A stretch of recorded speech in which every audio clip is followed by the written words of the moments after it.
So you came up tonight for the oil train? I did, more as I think a learning experience for me than anything else. There is probably a knee-jerk reaction I have as a human being and an American that we can do a lot better than continuing this. I see it as a very futile race to use every last ounce of oil there may be on the face of the earth without any concern for the result. Which is air that is not clean to breathe and water that is not safe to drink. And unfortunately, in this case, danger, and apparently very grave danger. I had read a lot about the rail cars that are being used many, many months ago and the possible filtration plant they're setting up for the tar sands oil in Albany, and that's of great concern. These trains come right down through the Adirondack Park, coming very close to many small towns and villages and hamlets. One derailment, as one of the gentlemen said upstairs earlier, you know, whether we're really well prepared for it or not is going to be a horrendous catastrophe. These trains aren't safe. The cars are not safe. They have been banned by the Canadian government. In the article I read, you know, it certainly was making me wonder about how wonderful a nation we are. We say it all the time, but this is an example of where the Canadians have done something forward thinking and said these cars aren't safe to use to transport oil, so we are going to force these oil barons to make sure that they transport their oil safely using cars that are newer and technologies that are safer. Why are we not doing the same? It's a good question. I haven't heard it answered yet tonight. I think money is the only answer that there is, and we're not going to hear anyone say that this evening. Now, railways fall under federal jurisdiction, so in order for changes to be made, federal laws need to change. Right. You know, how do you foresee or how do you hope these issues will be rectified? I think as a Green running for Congress, I'm honest about the capacity I would have to actually work on legislation that the Democrats or Republicans were actually putting forward. I'm more interested in starting a new conversation. And I think the conversation I want to start is about having public transportation and having a rail system that actually works in this country, and not trying to fix rails that are 50 and 100 years old. Until we have federal money behind that, like every other major country in the world, we're not going to have an infrastructure that's actually usable in the modern day. And this is a transitional and a temporary discussion, the oil train discussion, or at least we can hope it is. And I don't think that would be my role if I were elected to Congress. My role would be to ask people, why don't we have bullet trains? My role would be to ask why there are not bicycle trails. My role would be to ask why are we not buying the newest possible trains if we are resorting to using fossil fuel yet again. And we feel that this is the best answer economically and philosophically, then let's make sure that we are not endangering people by transporting the oil. This certainly seems to be an example where we are endangering people and we're endangering the environment, and that's not acceptable. Is this your first trip to Plattsburgh for the campaign? I have to say that yes, it is.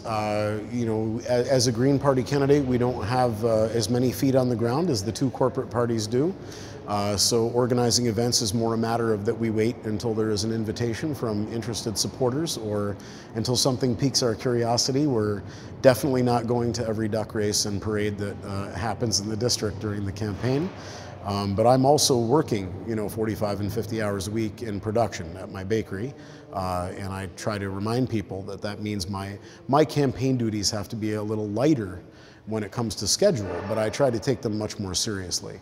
And that's why you won't see me at a duck race, but you will see me coming to an event like this and trying to learn more about an issue that's very important.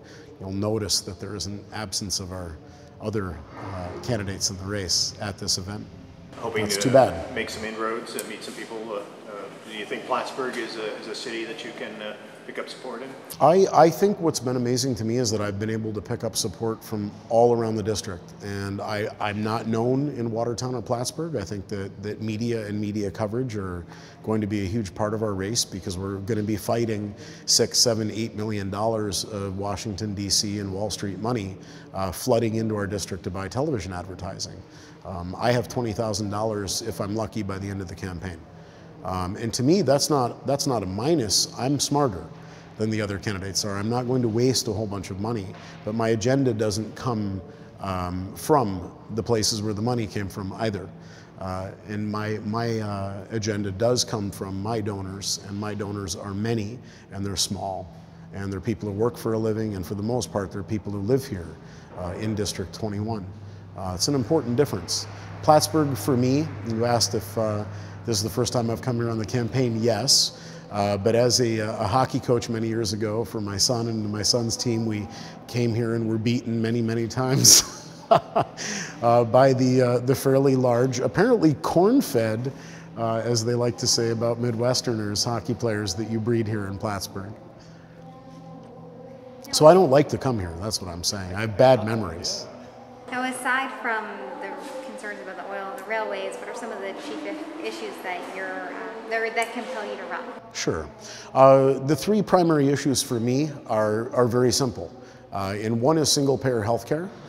We essentially are right now spending just shy of 60 cents for every healthcare dollar spent in this country out of public coffers. It's taxpayer money. People don't realize this. They pay for their private insurance, they pay co-pays, they pay for an antibiotic they're getting. They're thinking, boy, I spend a lot of money on healthcare. Well, if you really understood that 60 cents of every dollar being spent was public money, and that in every single industrialized nation in the world, 50 to 55 cents is enough for everybody to have free healthcare, universal, that is better than ours. Cuba has a better healthcare system than ours. Canada has a much better healthcare system than ours. We refuse to believe that because we're being told by Fox TV and by the New York Times equally that the experts who are on these mechanisms are saying the healthcare in those countries is terrible. And the problem is source documentation says, no, it's not. It's not terrible at all. And these people have coverage and it is free. I say if we're already spending the money, why don't I have it? Why am I being told I'm a pariah? Why is the Democrat Party suggesting to me that the right answer is to be forced to buy health insurance that is for profit? As a worker and as a business owner, as somebody responsible for 35 employees and their kids, that's a travesty and it's a crime. Not only is it unconstitutional, but the ACA is a crime. And it's brutal. It's a brutal anti-worker bill. Those who don't believe that have health insurance. That's one. Two is a livable wage. Our minimum wage is at the federal level so far below the poverty level, what it actually costs to live in this country, that also to me seems criminal.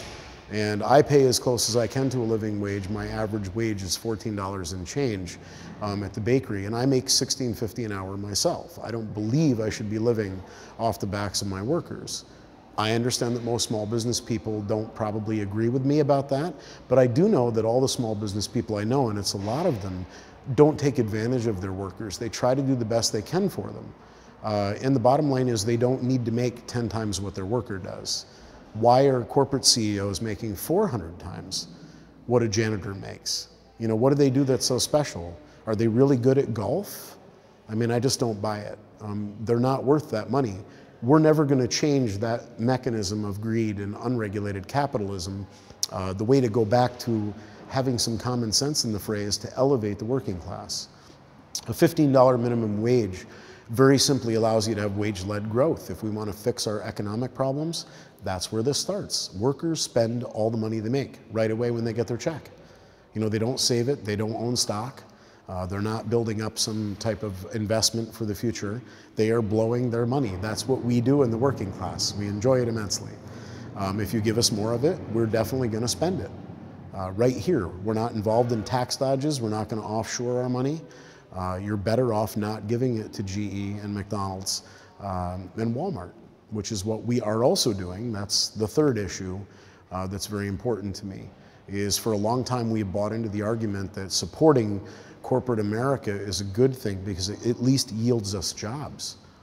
And I look at General Electric in the town in which I have lived and called home for 20 years, Glens Falls. Fort Edward and Hudson Falls are in the process of being decimated by the departure of General Electric. General Electric borrows money from the Federal Reserve at 0%. Taxpayers then pay the interest to what is a private bank. This is not a government bank, as many of my right-wing and libertarian friends are fully aware, but the left wing and the liberal wing have to catch up and understand this.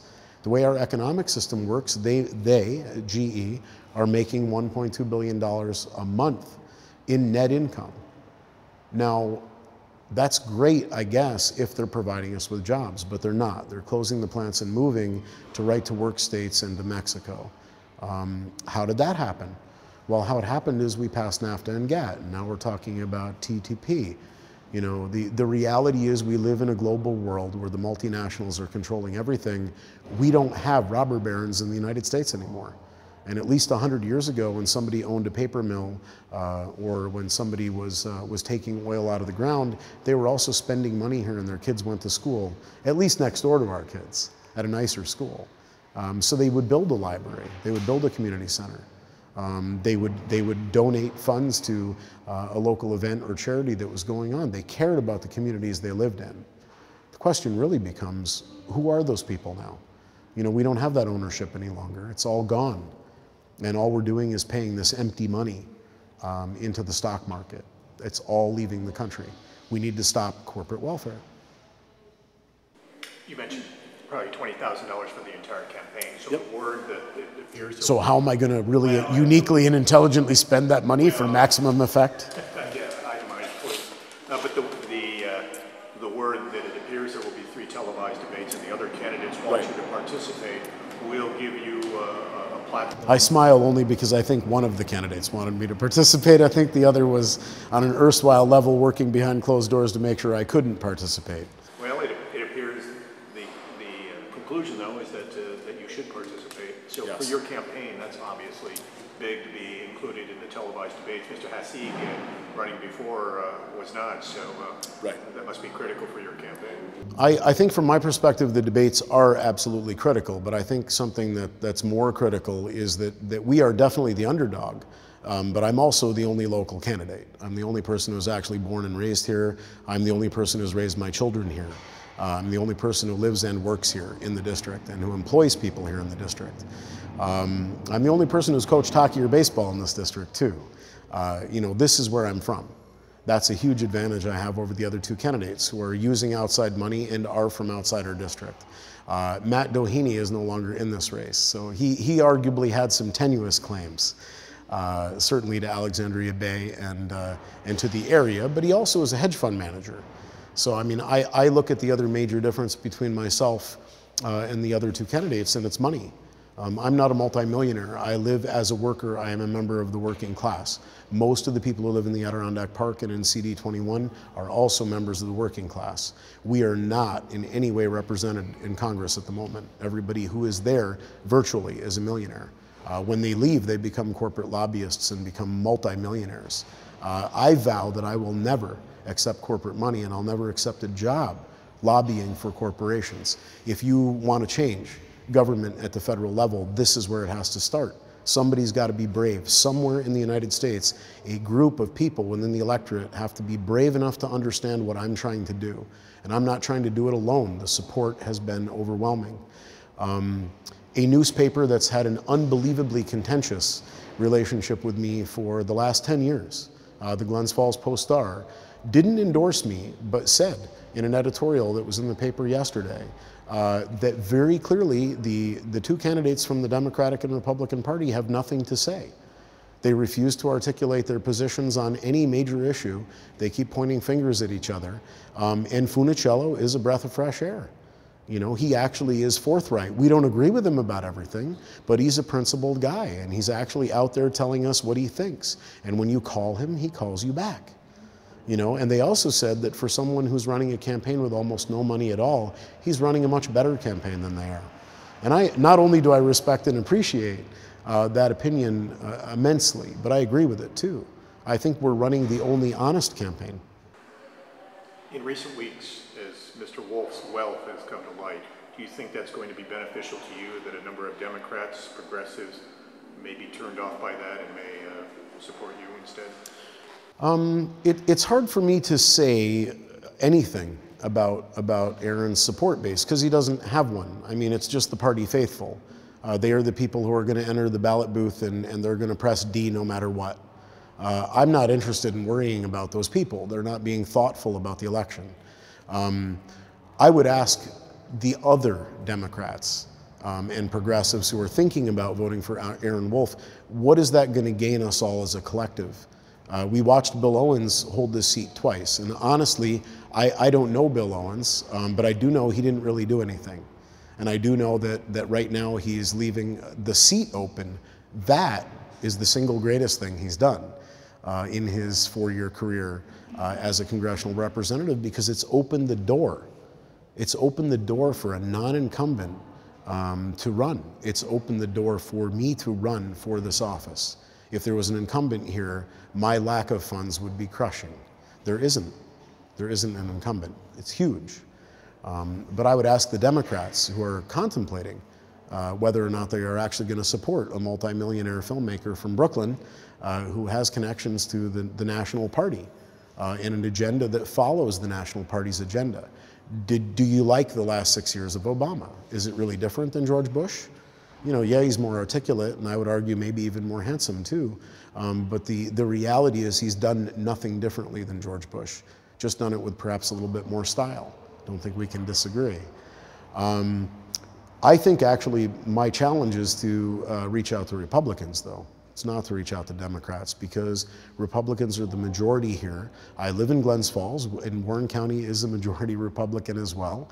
I have many, I would say a majority of my friends and the people who support me and our business associates in Glens Falls are Republicans. And I don't look at them the way Stephen Colbert and Jon Stewart look at Republicans, because I don't watch television. I instead look at them as human beings, and they're smart, and they read, and they play guitar, and they have souls. They're not a cartoon. And they are going to vote for me too. And I know that. That's something the Stefanik Brigade does not understand. So they think that it is to their advantage to continue putting me out there, because they think I'll spoil the race for Wolf. In truth, I think my best bet is to appeal to both of them as human beings. Neither of you are from CD21. You're both multimillionaires who are already very well represented in Washington, D.C. I am a worker. I could win this seat if you will both stop running. And I'm pretty sure that's going to work on Aaron Wolf. I'm pretty sure he is going to drop out, and he is going to endorse me, because I think he has enough principle to do that, and I think he's going to get tired of wasting his own money funding his race. Elise Stefanik, I don't think she has that kind of control in her campaign to actually drop out of the race and endorse me. But I think it could happen with Aaron, and I'm putting a lot of eggs in that some might think unrealistic basket. I think it's very realistic. Past couple of weeks over Social Security and Medicare. Right. Your position, if I got this right from the Press Republican, is that needs to be looked at as far as remaining solvent, and take a look at perhaps raising the tax. Yeah, with Social Security, I think the answer, if I'm not mistaken, it's 1029 is the HR that is already on the floor, whereas they're attempting to get it to the floor, the 12 people who are brave enough to sponsor it. But it very simply takes the $117,000 tax cap and raises it to $250,000. My understanding is that for the foreseeable future, Social Security would be saved. You know, I'm not really sure what the problem with that is. I think that, again, you're talking about very upper middle class when you get into the hundreds of thousands. And when we talk at that level about not being able to double what you're putting into Social Security, I think that's ridiculous, to be honest. And I like when people like Warren Buffett say, you know, I make a lot of money, you can tax me a little bit more. I think the middle class is not in any way adverse to saying you can tax us a little bit more. I do think we all share the same boat, and that it would be nice if our retirement plans were flush with money that came from workers' pockets. And elevating the minimum wage so that most workers are making 10, 20, 30% more than they do now would be an amazing boost for the national economy. Open to any possibility of the retirement age being raised, any portion of Social Security being privately invested, or means testing that if folks are wealthy that they perhaps should get less on Social Security? I look at it this way. If we all had single-payer health care, which we already pay for, we wouldn't need to worry about means testing or whether someone's healthy or whether they smoked or not. That would be their own business, as it should be in a free country. The second thing is raising the age of retirement. I know people who are basically, you know, retired at 50 and 55 years old. I know that I will never be retired. Part of that is a desire to keep working. But a lot of that is that I will never have the economic solvency to retire, to stop working and stop making a paycheck. And most people I know who live in the working class don't have that capacity either. So when we talk about raising the retirement age, that means that when my friend Pete retired, who was working for me, you know, who was a lower level employee, decides he's going to retire and live on Social Security, how much is that? How much is that for the average manual laborer? It's not much, and it's certainly not enough to buy food and pay rent. It's not enough to drive a car. It's definitely not enough money to go buy a sailboat and live lakeside somewhere. And until everybody has that potential and that opportunity, I'm not really interested in having a discussion with the Democrats or the Republicans either about raising the retirement age. The third thing that you're talking about, again, now that we're done with means testing and with raising the retirement age, was what? Remind me again. Being allowed to invest even a small portion. The privatization. I mean, there's certainly a huge part of me that believes that, you know, the Paul Ryan plan, which I agree, it's one of the few things I agree with Aaron Wolf's campaign about. I believe that that is one of the reasons why all of this Karl Rove and Crossroads and Paul Singer money is being spent, is that Stefanik is going to buy this seat so that they can play with Medicare and Social Security as they see fit. Privatization is their mantra. I look at it the same way I do at single-payer healthcare. You know, it's not efficient. When you add 30% profit to something, that doesn't make it more efficient. When you remove profit entirely, it can make it very efficient. It can also make it corrupt and bloated too, like many government programs can be. But I do like the idea that if we're all in the same boat together, if we all have to do the same things, that it creates an understanding that allows us to behave better as a collective and fix problems better as a collective. I see that as being the answer, really, with Medicare and with Social Security. I don't see the answer being to point fingers at each other and say that one candidate is intending to do something and the other candidate is being disingenuous. How about we talk about very specific answers? There's always a resolution that if more people were elected to Congress who actually cared about the working class and the middle class, those bills would get sponsorship and they would pass. But we as an electorate need to stop voting for corporate multimillionaires, or we're never going to get those resolutions passed. I'm not a brilliant human being. When I want to find out about an issue and find out how it can be resolved, there are some very simple ways to do that. Most of that is through citizen action groups. You know, I can look at what students who didn't have all of this corporate money flowing into their minds to pollute what works and what does not, are actually asked to figure out how to resolve a problem, and they are allowed to be a part of writing a piece of legislation. You know, that's kind of Ralph Nader talk. But the thing is that the public interest research groups and students and lawyers and people who are getting into business finance who actually carry a spirit of altruism with them have written some amazing legislation. But then they can't find a congressional representative to say, hey, this is a great answer, I'm going to go sell this to Congress. Because they know they can't. You can't sell it to a corporate lobbyist. There's no money in it. It's a good answer. It's a great answer. And I'm saying, well, if you elect me, I'll be the first person that we can present this legislation to who will attempt to get it sponsored. We'll inspire other people who vote and who do make up the electorate to start voting the same way in other districts all across the country. And next election there'll be 10 of me. And the election after that there'll be 50 and 100.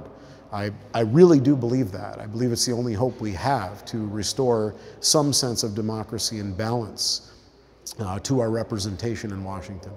And last question. Sure. You've touched on this a couple of times, but there seems to be a sense that the other two challengers in the race, your two rivals, are really sticking to talking points and refusing to get into specifics when it comes to a number of issues like Social Security and Medicare. Sure. I think that I'm a big fan of Noam Chomsky, and in Manufacturing Consent he speaks very eloquently about the culture of media. And I think the same way about the culture of privilege. Elise Stefanik and Aaron Wolf are very wealthy people, and they didn't earn that wealth. It's wealth that is in their family. I'm not going to argue about whether or not that wealth was raised and earned by their parents either. I'm just going to say they didn't earn it. So they've never really struggled. They've never really had to. I believe that about them. And I'm not that human being. I live in daily struggle, and I live with groups of people who are in that daily struggle. We work very hard. We don't deserve to not make enough to live on. Those candidates, the other two candidates who are running right now, are playing this game in an arena that has been designed around privilege and money. It's not designed around democracy or new ideas. It's not designed around common sense. It's designed around greed. And the only way we're ever going to end that is if we as voters are brave. And I believe there's a perfect storm right now.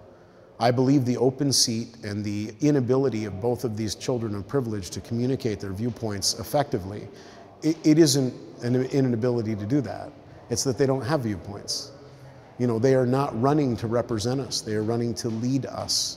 And in fact, they're being led by corporate sponsors and by an agenda that is cultural. And they don't really care what the working class is up to or the middle class. We are not of import to them at all. I believe that honestly. It doesn't make them lesser as human beings. I think actually I understand where both of them are coming from, but they're never going to represent me as a worker or a business owner or a father because they don't understand what those things are yet.